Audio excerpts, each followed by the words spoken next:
అయిపోయి చెప్పా పెట్టకుండా వచ్చేసారేంటి? స్టేషన్కి వచ్చేవాడిని కదా. ఆగండి ఆగండి ఆరతిస్తాను. ఒరే అగ్గి పెట్టాట్రా. అల్లుడి గారు మీ దగ్గర లైటర్ ఎందుకు ఉంది? పెద్ద బ్యాగే 10 రోజులు ఉండిపోతారా?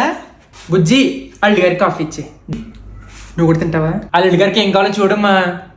బుజ్జి ఏ నీళ్ళు ఎట్టమంటారేమో అడిగా. బయట అంతా ఎండ మండిపోతుంటే ఏ నీళ్ళు అంటావేంటే? మతికినలేదా నీకు? రే బాబీ బాగా వచ్చాడు కానీ 2 కేజీలు చికెన్ అట్టరమ్మా. మిగిలిన డబ్బులతో పప్పులను కొనుక్కో. కుర్రాన్ని పిలుస్తాను నలిగెట్టించుకుంటారా బాబు? వదిని అల్లుడు గారు వచ్చారు. పెద్ద మూకుడిని గుండికి ఒకసారి పంపించవా? నీ పని అయిపోయాక సాయంత్రం వంటకి ఆ చికెన్ పంపించి ఎంతసేపు? సాంబార్ అంటే చూడు.